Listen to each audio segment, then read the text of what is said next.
All right, welcome everyone to Bible study. I hope you guys are doing well, having a nice evening. Uh, you can see I'm in a new venue tonight. We just moved out of our apartment, and we're getting ready to move into the area. So we're at my parents' house for the next couple of weeks. So we have relocated. So no need for alarm. We're doing well. I'm hoping my internet connection stays stable throughout. So if you lose me, don't be alarmed. I'll just have to move and find a new location. So we are moving our way through Genesis. We have made it into the Abraham section, the Abraham cycle of stories here in Genesis, and we made it into chapter 13. Last time we met Abraham, we talked about their journey and adventure into Egypt and how they were rescued from how God rescued them and saved them from Egypt, and how Sarai thankfully did not have to spend any time in Pharaoh's harem, and they were able to go out back into the land that God had promised them. One of the questions that was asked last time was the connection between Noah's grandson Canaan and then the land that God had promised Abraham, which is also named Canaan. I was researching today. In the Bible, there is a connection that land was named after Noah's grandson. Other historical ancient historians think there may be other sources to the name Canaan for that region, but at least in the Bible, there is definitely a connection between the grandson of Noah, Canaan, and then this land, Canaan. And again, it makes sense that the Canaanites are enemies of Israel because, of course, Canaan is the son of Ham, who betrayed and embarrassed his father. It makes sense then that they're enemies with the nation of Israel. So I just wanted to address that really quickly before we jump into the next portion of the text. So we find ourselves in Genesis chapter 13, and I'm going to start here in verse 5. So if you have your Bible out, we're at Genesis 13:5. And it says here, Lot also, who went with Abram, had flocks and herds and tents, but the land was not able to support them, so they might dwell together, for their possessions were so great they could not dwell together. Now, interesting to note there that they have so many possessions, the two of them, that the land is not big enough basically anymore for all their flocks. And it shows that they are prospering. They're doing really well in this new place. Remember, they leave the comfort and security and the stable foundation that they have had their whole life, where they were doing well. They leave there at God's command, and now they're in this new place, and they're flourishing even more than they were before. So Abraham's faith is rewarded in a very tangible way, or I should say Abram's faith is rewarded in a very tangible way, in that him and his nephew are doing very well. Their flocks are multiplying, and they find themselves very wealthy. To have a lot of flocks meant you were wealthy, you were well off. So let's see what they're going to do now, because there's a problem that there's not enough land for the two of them. In verse 7, it says, strife arose between herdsmen of Abram's livestock and those of Lot. So Abram and Lot are not fighting, just to make it clear, but their herdsmen are. So basically their employees are fighting about where the flocks are grazing. So there's this tension now between Abram's employees and Lot's employees. Now the Canaanites and Perizzites dwelt in the land at that time. So Abram said to Lot, let there be no strife between you and me, and between my herdsmen and your herdsmen, for we are brethren. Is not the whole land before you? Separate from me. If you take the left, then I will go to the right. Or if you go to the right, I will go to the left. Now it's interesting here that Abram is Lot's elder. I mean, he's his superior, right? He has seniority. He's older. He's an older member of the family, which in ancient culture was really important. If you were older, you had the first right of refusal, so to speak. So first, Abram calls Lot his brother. He says, we are brethren. And it's significant because Abram is lowering himself to put himself on the same family level as Lot. And then he gives Lot the first pick. He says, pick your land, whatever you don't pick, that's where I'll go. So it shows Abram has a lot of humility to do that, because again, it would have been very countercultural for a younger family member to supersede an older family member. So Abram shows a lot of humility, shows a lot of self-restraint in allowing Lot to have this first kind of the pick of the land, so to speak. So in verse 10, we read, Lot lifted his eyes and saw all the plain of Jordan, that it was well watered everywhere before the Lord destroyed Sodom and Gomorrah, like the garden of God, like the land of Egypt as you go toward Zoar. So of course, the land of Jordan is watered by the Jordan River, and so it's very lush, very fertile, has water, it has food for the crop, for the animals. So it's like kind of a perfect area for them, for Lot, in Lot's eyes. Then Lot chose all the plain of Jordan for himself and journeyed east. So they separated from each other. Abram dwelt in the land of Canaan, but Lot dwelt in the cities of the plain and pitched his tent even as far as Sodom. Now the men of Sodom were exceedingly wicked and sinful before God. So it's interesting to note the disposition of the two characters. So Abram, he humbles himself so that him and Lot can have a good accord with one another, so that there's not going to be fighting. He doesn't want infighting. He doesn't want strife. He wants there to be peace in the family. And so he humbles himself and lowers himself so that Lot will be happy and that he'll be able to have his pick. Lot, on the other hand, is looking out for his own material gain. The only thing he cares about is which land is going to be best. And he chooses land that, even though the land looks very good, is inhabited by people who are wicked. He's not conscious, he's not paying attention to the quality of people that are living there.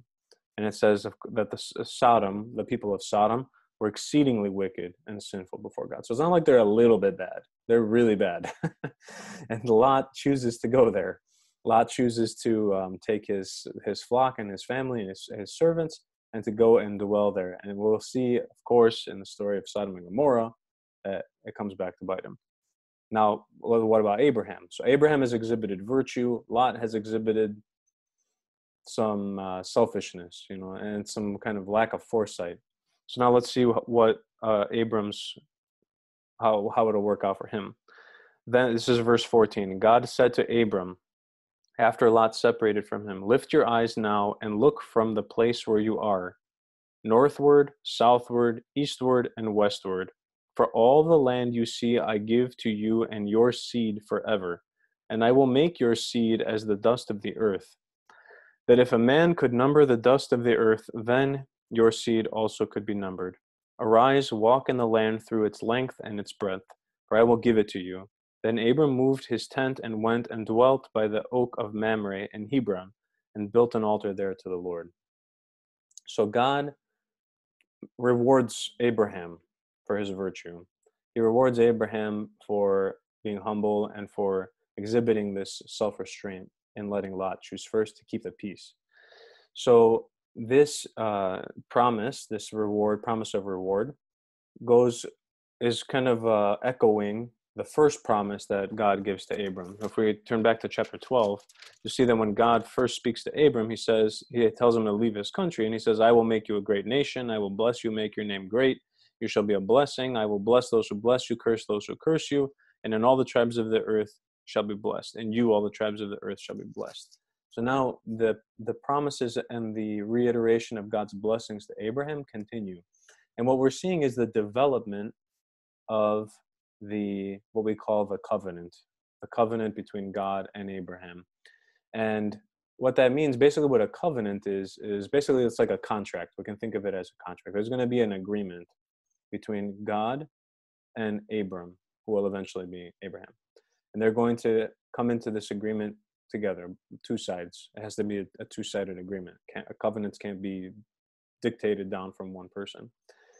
So the covenant eventually, in its final form, or in its fullest form, which will come in just a couple chapters, is basically that Abram, or later to be named Abraham, will honor God as the one true God, that he will not worship other gods, that he will only worship the God of Israel. Well, there's no Israel yet, but that he'll worship the one true God.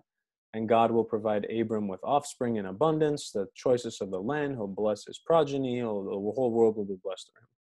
And this covenant between Abram and God is super important because it really defines Israel's place in the world. It really defines how Israel understands itself. So throughout the whole Old Testament, the whole Old Testament is really painted in through the lens of this covenant. That the people of Israel, and Israel is Abram's, soon to be Abraham, his grandson, the people of Israel will be God's chosen people. That God will choose them out of the whole earth to work through this one family for the salvation of all. We talked with Noah about the idea of the remnant, right? We talked about how God preserves the one piece that's good, and through it, he restarts the whole creation. Well, here we can think of it in the same way, right? After the story of Noah's Ark, we see again mankind's wickedness spreading around. The Tower of Babel, Ham and Noah, all those stories that kind of bring up mankind's brokenness and wickedness once again. Here we have this same idea. So the whole world is turning wicked, and God will choose this one family to be his people, through which he will act directly in conjunction with them, and they'll be his people, and he'll be their God, and eventually he'll save the whole world through this family, of course, through the coming of Christ. Now, so that's important. Throughout the Old Testament, God promises Abraham, progeny. King David is part of this family. King David is, of course, a hugely important character for ancient Israel. Going down through the time, the Babylonian captivity, the fall of Jerusalem is so devastating because it was a sign that this covenant had fallen apart. Basically, it was a sign that they no longer had God's protection. When Jerusalem falls and they're all taken to Babylon, it was a sign that God had finally, that they had finally shut God out, and this covenant had been dissolved.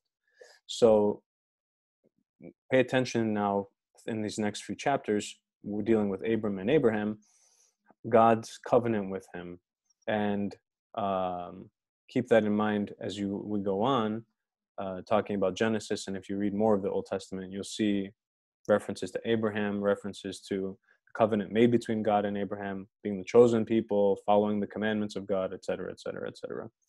Now, it also signifies, again, as we talked about with when we talked about last week when we started Abram, a shift, right? The first 11 chapters of Genesis have a very universal focus. God is dealing and working with all mankind to save all mankind and to help mankind flourish throughout the world. Here we have God working with literally one family of the earth. He's working directly with this man, Abraham, and his family. And that's it. Eventually, in the person of Christ, that will become universal again. But for now, it's going to be a very narrow focus. And then, of course, his descendants and all the tribes and the history that comes out of this. We'll see the covenant kind of be reaffirmed later, made official later with the rites of circumcision and things like that. But these promises now, they're all part of it. The promises that God is making to Abraham, they're all part of the deal, so to speak. Now, in Genesis, so we move forward now into chapter 14, and we'll see Lot gets the first taste of his choice, the results of his choice here in chapter 14. Now, the first part of the chapter, I won't read the whole thing. The first part of the chapter, though, talks about this uprising. It's a historical account of this uprising that took place, and these battles between these 9 local kings. Because every city had its own king. So they would team up, they would make alliances, and they would fight against each other. There's a battle between these 9 kings. And as part of the battle, part of the skirmishes, the people of Sodom, which is where Lot is living, you'll remember from last chapter, are taken captive. So Lot, all his property, of the cavalry of Sodom, all the horses of Sodom, they're all taken captive. And Abram finds out in verse 13. So we're chapter 14, verse 13. He finds out and he takes action to save his relative. So I'll read this little paragraph here. So we're in chapter 14, verse 13. Then one who escaped came and told Abram the Hebrew, who at that time dwelt by the oak of Mamre, the Amorite, brother of Eshcol, brother of Aner, and they were allies with Abram. So this one person who survived the attack now comes to tell Abram what's going on. Now when Abram heard his brother Lot was taken captive, he armed his 318 trained servants born in his own house, and went in pursuit as far as Dan. So he divided his forces against them by night, and he and his servants attacked and pursued them as far as Hobah, north of Damascus.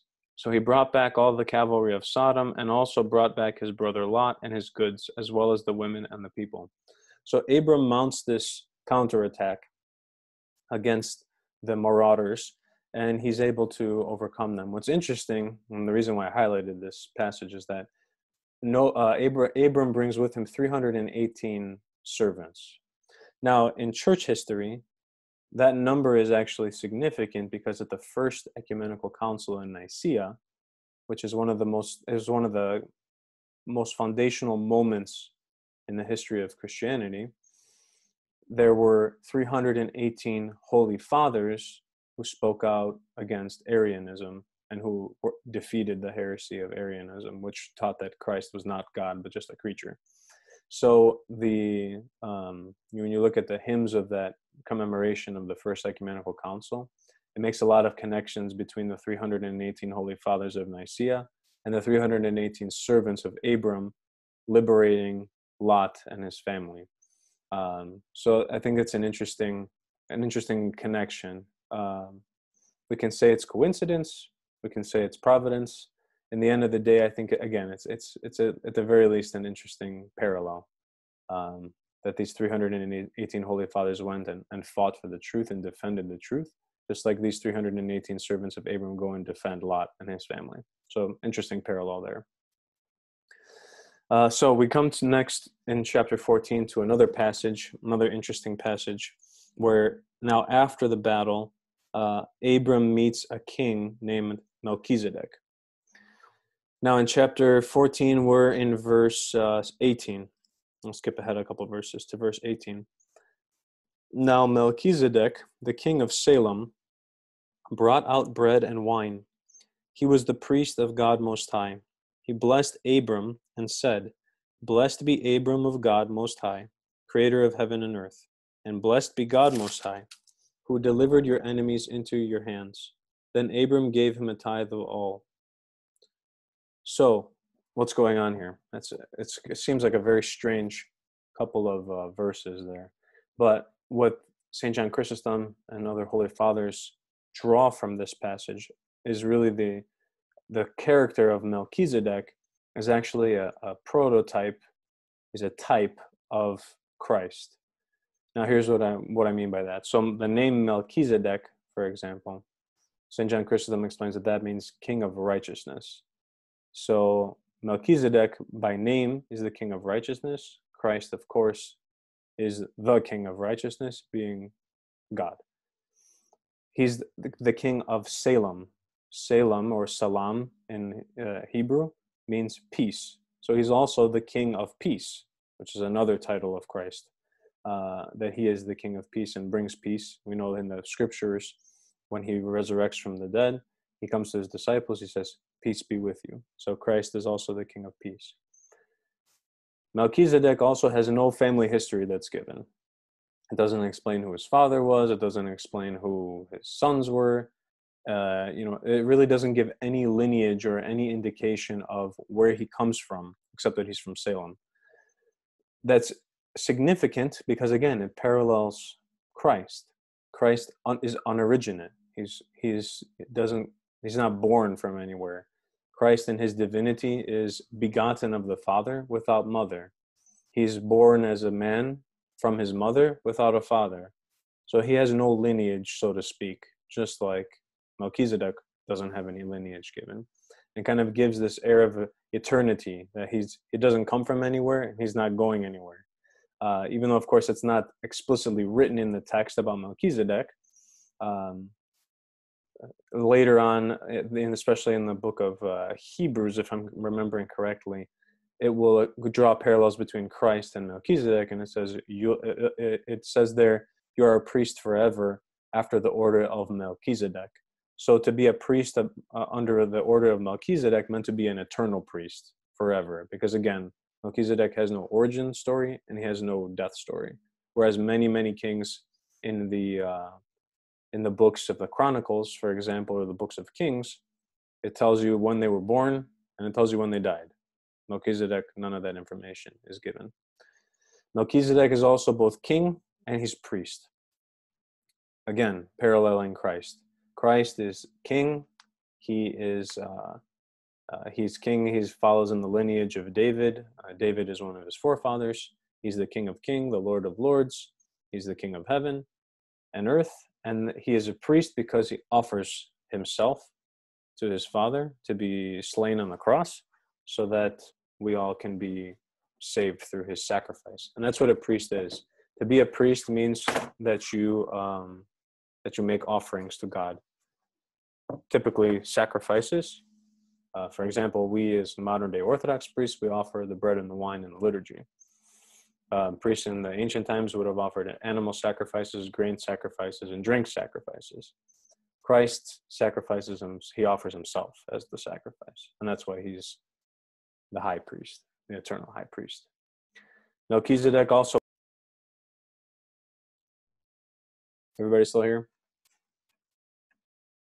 Sorry, I lost connection there for a second.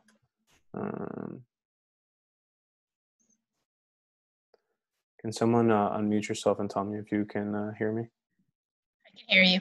Thanks, Joyce. Okay, very good. Sorry about that.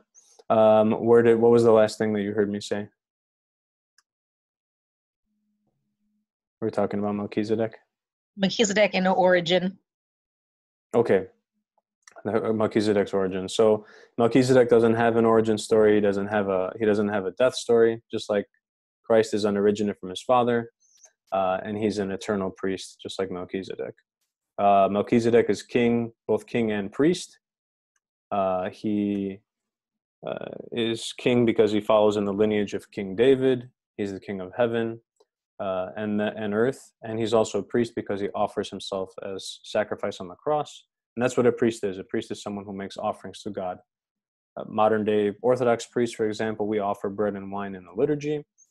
We have ancient pagan priests and even ancient Hebrew priests would have offered animal sacrifices. They would have offered grain sacrifices or drink sacrifices.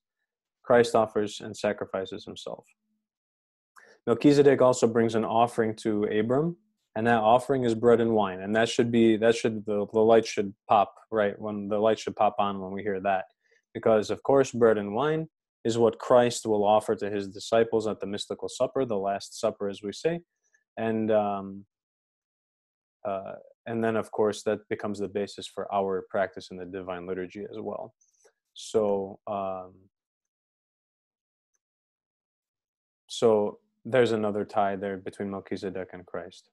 So when we see this interaction between Abram and Melchizedek, we also have to see it as another interaction between Abram and God, or Abram and Christ.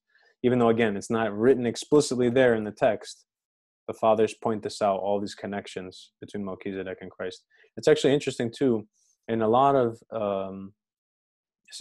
churches in the Holy Altar, the icon of Melchizedek is placed on what we call the antiprothesis table. So in the altar, we have the altar table.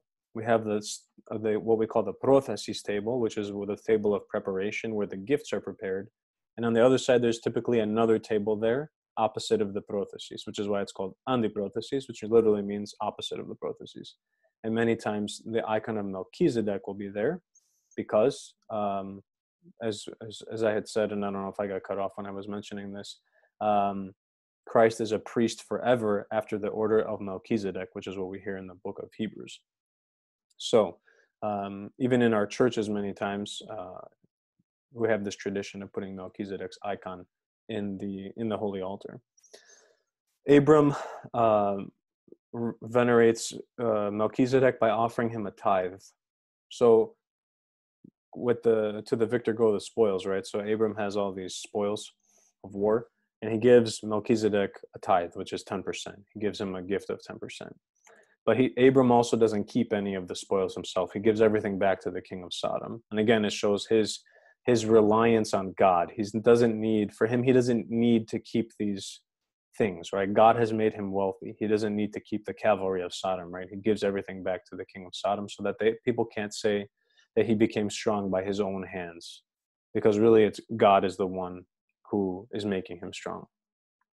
So with that, we come to the end of chapter 14, and we will endeavor now, continue our journey with Abram into chapter 15. So Abram has once again acted with great virtue. He has shown more self-restraint by giving back all the spoils of war. He has put his faith and his reliance on God alone, and now we'll see that God will continue to reward him for his virtue.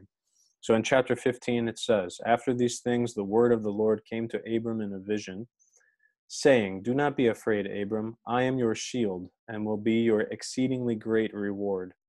But Abram said, 'Lord, what will you give me, seeing I go childless? And the heir of my house is Eliezer of Damascus, the son of Mazek, my domestic maidservant.' Then Abram said, 'Look, you have given me no offspring. Indeed, my household servant is my heir.'" So Abram shows some boldness here. God tells him that he's going to be his great protection. He's going to be, his God will exceedingly reward him. And Abram says, "Well, you promised me progeny. You promised me descendants as numerous as the sands of the sea, and I have no children." Remember, when we meet Abraham, he's 75 years old. And this promised son that God has told him about, he won't come around until Abram is 100 years old. And that means that Abram will wait 25 years for this promise to be fulfilled. So now Abram's just beginning to wonder. It's just asking, right? Abram's talking to God here, and he's wondering about when this promise is going to come about. But the scripture here reiterates again and again and shows that God's promises, even though they may not come in our time the way that we want them to, in the time that we frame that we want them to, God's promises never go unfulfilled. So Abram's worried because his inheritance right now, his large inheritance, mind you, because he's wealthy, is going to go to the son of one of his domestic servants. So that's not good. So now in verse 4, God gives the response. "And immediately the voice of the Lord came to him, saying, 'This one shall not be your heir,'" meaning this child of the servant, "'but the one who will come from your own body shall be your heir.'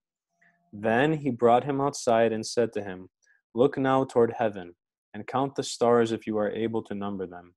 And he said to him, 'So shall your seed be.' And Abram believed God, and he accounted it to him for righteousness." And that's an important line. So we have, again, God making promises, telling Abram that, "Here, can you count the stars? That's how your descendants are going to be." And it's important because Abram believes God. He has faith in what God is saying. Even though he has no proof, not that he has no proof, because God has delivered him from Egypt, and God delivered him when he attacked Lot's captors, and he has made him very wealthy. But, Abram really nothing's really happened yet. These promises have not started to be fulfilled yet. So he's wondering, but now when God makes this promise once again and reiterates the promise, he believes and has faith that it will come true.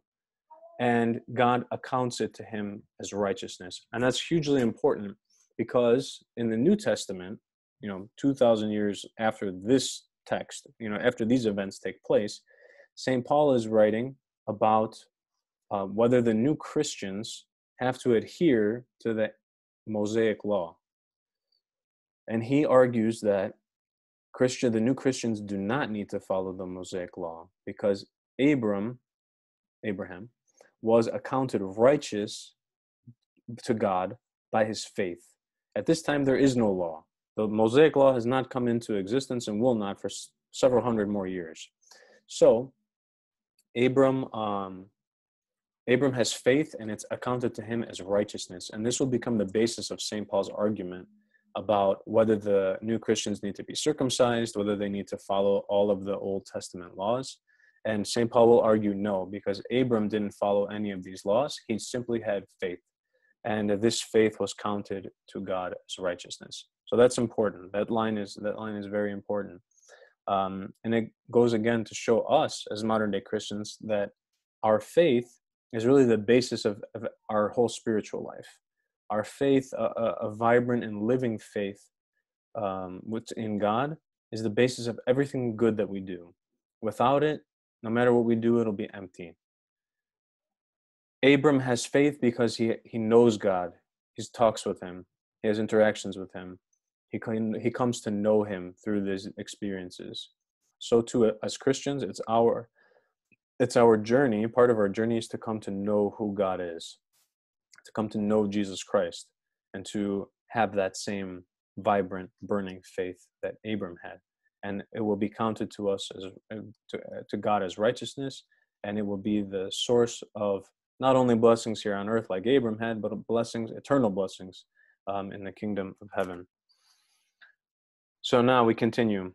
Then he, meaning God, said to him, meaning Abram, I am the God who brought you out of Ur of the Chaldeans to give you this land to inherit it. And he said, Master and Lord, how will I know I will inherit it? So he said to him, Bring me a 3-year-old heifer, a 3-year-old female goat, a 3-year-old ram, a turtle dove, and a young pigeon. So Abram again is wondering how he's going to know that these promises will be fulfilled. And God says, Bring these animals. So he brought all these to him and cut them in half down the middle, placed each piece opposite the other, but he did not cut the birds. And Abram was driving away the birds of prey that were trying to eat the carcasses. Now around sunset, a trance fell upon Abram, and behold, horror and great darkness fell upon him.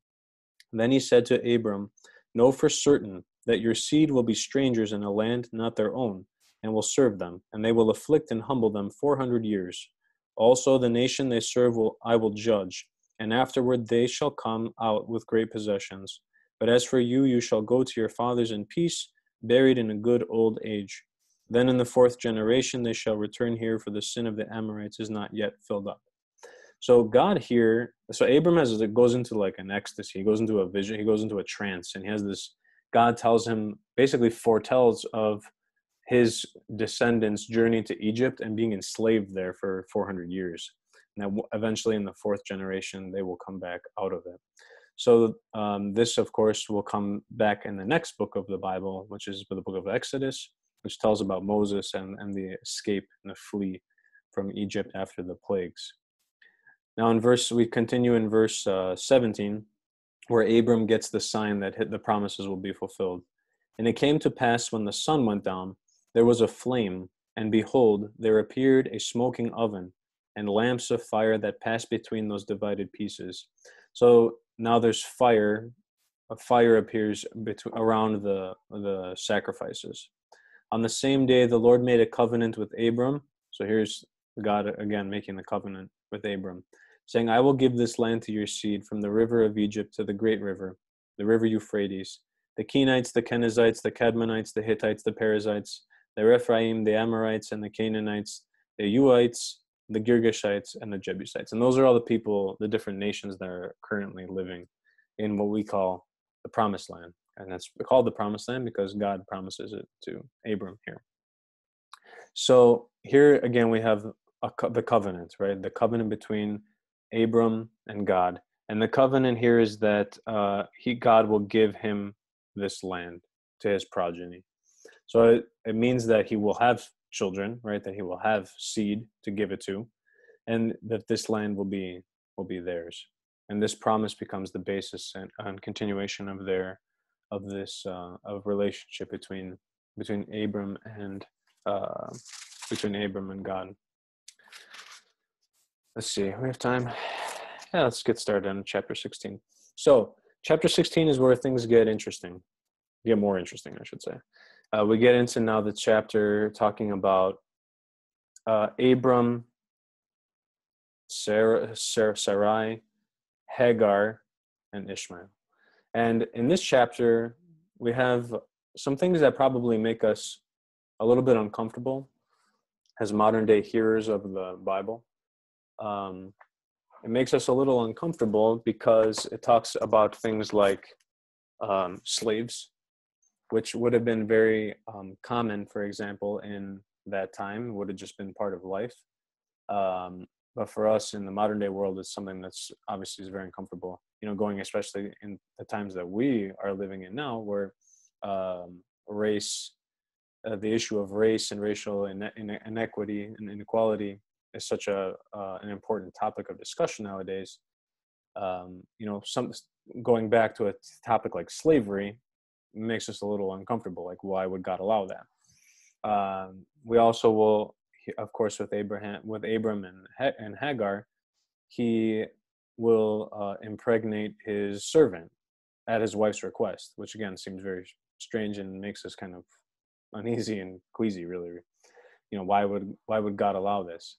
I was listening today to a podcast on Ancient Faith Radio. It's by a Dr. Presbytera, I think Evgenia is her first name, Constantinu. She does really good Bible studies on there, and she has several lessons on Abram and Abraham. And she explains that to our modern day ears, these things would have seemed very strange and uneasy to talk about. But in those times, in the ancient times, it was not only was it part of life, but when we ask the question, why would these things be allowed, right? Why would God put up with these things? Or does God condone these things? If it's in the Bible, does that mean that it's condoned by God? The answer is no. But at the time, the standards, basically God's standards for humanity were lower. It was the best that they could do. If the best that they could do was all these things that are not good in our eyes, it's because at that time, that was the best that they could do. And we have matured out of that. We've matured to a degree out of all that stuff. Although, of course, talking about slavery, it lasted for far too long, obviously. Now, the slavery that we see in Genesis has nothing to do with race. These people were typically slaves of prisoners of war. When you're captured, when your nation was defeated, basically you became slaves for the other nation. So that's more what we're talking about. It's not race. It has nothing to do with race lines. So when you read these things, I won't tell you not to feel uneasy about it, because we are what we are. But just have that in mind that, for the people in the Bible, we talk about polygamy, right? Like there's polygamy in the Old Testament, or adultery or killings and murders. Like God doesn't condone it. God does not condone it, right? Like the rules that applied back then do not apply now. It was okay to have multiple wives back then. It's not okay to do it now. And just because it's in the Bible doesn't mean that it's validated or justified by the Bible. Again, when we talk about like Moses, he gives all these laws, and even in the New Testament, for example, the divorce laws are challenged by the scribes, right? Christ tells them you shouldn't have any divorce, and Moses tells them, or the scribes tell them, well, Moses allowed us to have divorce, and basically Christ's answer is because of your hardness of heart, because you're unteachable. Because no matter what Moses did, you wouldn't listen to him. So that was the best that he could do. So it's sometimes not something, when we have these difficult situations, we're like, what was going on back then? That's kind of how we have to think about it. The hardness of heart, the immaturity of humanity at that time, and basically they're being unteachable. God took the best that they could give him, basically. And a lot of times it doesn't meet our standards, which is why it makes us uneasy. So in chapter 16, we have now this event between Abram, Sarai, and Hagar. So let's get into the text a little bit, and we'll go as far as we can go. Now Sarai, Abram's wife, bore him no children, but she had an Egyptian maidservant whose name was Hagar. So Sarai said to Abram, "See now, the Lord has restrained me from bearing children. Go in to my maid. Perhaps I shall obtain children by her." So this is one of those times, right, where you read that and you're like, what the heck? You read it and it just like makes your stomach turn. It's like imagining something like that happening in the modern day, where it's like, well, I can't have kids. Basically, go impregnate my servant so you can have a child. Very strange. Of course, now in modern day science, we have different ways for people to conceive children, but it's still unsettling to hear, Sarai say those words. So what's going on there? So one of the things I was finding in my research is that for the ancients, they didn't really understand the biology of conceiving children. They understood, procreation, you know, how to how to do it, but they didn't understand what was happening. So in their minds, the only visual that they had to rely on was that of farming. And in farming, a farmer puts a seed in the ground, and if the soil is good and the conditions are good, then the crop will grow. So this is what they thought was happening with human reproduction as well. The man basically put his seed in the woman, and the woman's womb was basically like the soil of the for the child to grow and eventually to be born. In this understanding, though, the father is basically the sole genitor, right? He's the sole source of life for the child. The mother basically is just the soil. She's just the growing ground for the child to live, you know to grow and then to be born. So what that means is if a woman cannot have children, if she's barren, which is why they use that word, barren. If a woman can't have children, it's her fault because the seed is there no matter what, right? The seed is there. It's her fault. And that's why Sarai here is dealing with the stigma of not having any children. She has to deal with that. She has to carry that with her. It also in the ancient times was a sign that you were not blessed by God. To have children, to have a lot of children, meant that you were blessed by God. It meant that God had given you these gifts, this gift of having many, many children. So to not have any children meant that God's blessing was not with you. And that was, again, a significant stigma. We see it in the birth story of John the Baptist. We see it in the birth story of Panagia, et cetera, et cetera. But the first occurrence really that we see of it is here with Abram and Sarai. So Sarai wants to do something about it because she loves Abram. She wants him to have children. Again, Abram presented the problem in the last chapter too, where basically his heir is a son of a maidservant. So that's not good. All this fortune and wealth that God has given Abram is going to go to some stranger, basically. So she suggests, and it shows really her humility, right? It shows her humility, her practicality. Again, even though it seems very odd to our modern day ears, she suggests to Abram to basically to impregnate her maidservant, and again, it shows Sarai's humility, right? She's giving up her place in her marriage bed.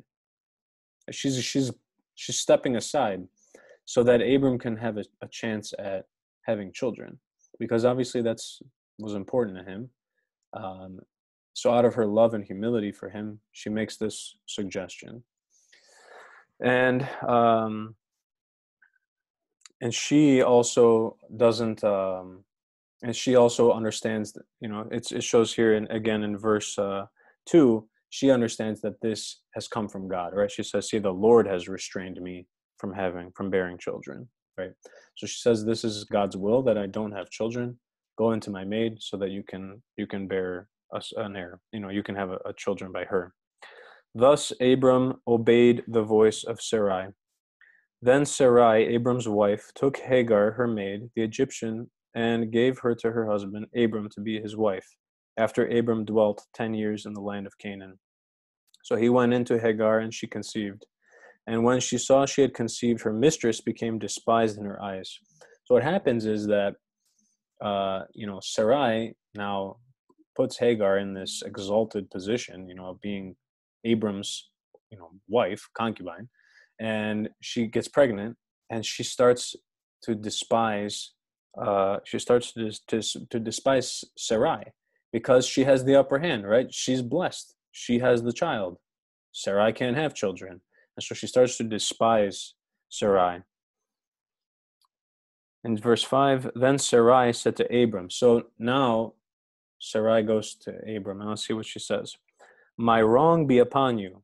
I gave my maid into your embrace, and when she saw she had conceived, I became despised in her eyes. May God judge between you and me. And what she's saying is here is that I humbled myself. I stepped aside so that you can have children, and now she's harassing me. She's acting rudely and badly towards me. And basically, what are you going to do about it, right? Like I humbled myself. I gave you this opportunity to have children, and now I'm paying for it. And St. John Chrysostom actually, again, in his comments on this chapter, says that these are the words of a tortured woman. Basically, she's living a tortured existence. That she can't have children. She has the stigma and the curse of not having children. She has humbled herself exceedingly in giving Abram Hagar, and now not only that, on top of it all, she's being treated badly by Hagar, which of course would be unacceptable, because Hagar is still a servant girl. She's not even though when it says he gave her to Abram to be his wife, it means so that she could have his children. It doesn't mean that she supplanted Sarai as his wife. Sarai is his wife. So let's see Abram's response. Thus Abram said to Sarai, "Indeed, your maid is in your hand. Do with her as you please." So when Sarai dealt harshly with her, she fled from her presence. So Sarai puts her foot down with Hagar, and she treats her harshly. We may say, what's going on with that? In one of the podcasts I was listening to today was saying that think of it as, if you're an employer in a business and one of your employees starts back talking you and, harassing you and treating you badly, probably wouldn't keep them around very long. So basically that's what's going on here. Sarai puts her foot down and says, enough's enough. And she reprimands her and punishes her for her bad behavior. So Hagar flees, she leaves. So let's see what happens. In verse 7, now the angel of the Lord found her by a spring of water in the wilderness, by the spring on the way to Shur. Then he said, Hagar, Sarah's maid, where have you come from, and where are you going? She replied, I am fleeing from the presence of my mistress Sarai. The angel of the Lord then said to her, return to your mistress and humble yourself under her hand. Again, the angel of the Lord said to her, I will surely multiply your seed exceedingly, that it may not be counted because of its multitude. Once again, the angel of the Lord said to her, behold, you are with child. You shall bear a son. You shall call his name Ishmael. For the Lord has taken notice of your humiliation. He shall be a rustic man. His hand shall be against every man's hand against him. He shall dwell in the presence of all his brethren. So the angel now encourages Hagar to go back. He reminds her that she's still a servant under this family, that she should humble herself to her mistress because, again, she's still a servant, and that he encourages her by saying, your son also will have many, many descendants that can't be counted. His name will be Ishmael. And of course, the Muslim religion traces their roots and claims Ishmael as their forefather, whereas the Jewish people, and of course Christianity coming from it, traces their roots back to Abraham through Isaac, who's we'll meet in just a few chapters. So this tension between Ishmael and Isaac, this tension between Hagar and Sarai,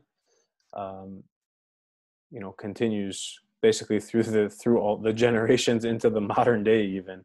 And in Dr. Constantinu's Bible study, she was saying that once she was watching a show, a talk show where there were Muslims and Jews, and the Muslims criticized the Jews that their mother Hagar was treated badly by the mother of the Jews, Sarai. So even in the modern day, it still comes up, right? And it goes all the way back to this chapter in verse 16. But it's important not only for that reason, but that Abraham now becomes the kind of the starting point of both of these faith traditions. Both of them trace their roots back to Abraham. So just to finish off chapter 16, and here at the end it says, Hagar bore Abram a son, and Abram named his son, whom Hagar bore, Ishmael. Now Abram was 86 years old when Hagar bore Ishmael to Abram. So he finally has a son, but this is not the son of the promise. This is not the son that Abram has been waiting for. And we'll see in just a few more chapters that the promised son still is yet to come. And we'll see how all that plays out in future sessions of our Bible study. So at this time, I'll conclude going through the text. If anyone has any questions, they can unmute themselves, and I'll do my best to answer. And if not, we can pause and stop for tonight. Does anyone have any questions? If you think of something during the week, of course, you can always email me. You can Facebook message me. I'm happy to communicate in any way that you find comfortable as well. So thank you all. Thank you for joining tonight. Sorry about the technical glitch halfway through, but hopefully it was. Hopefully we were able to reestablish pretty quickly. We'll continue Thursday with Faith 101, and then next week once again with the Bible study. Have a good night, everyone. Thank you for being on the call, and God bless all of you. Thank you. Good night.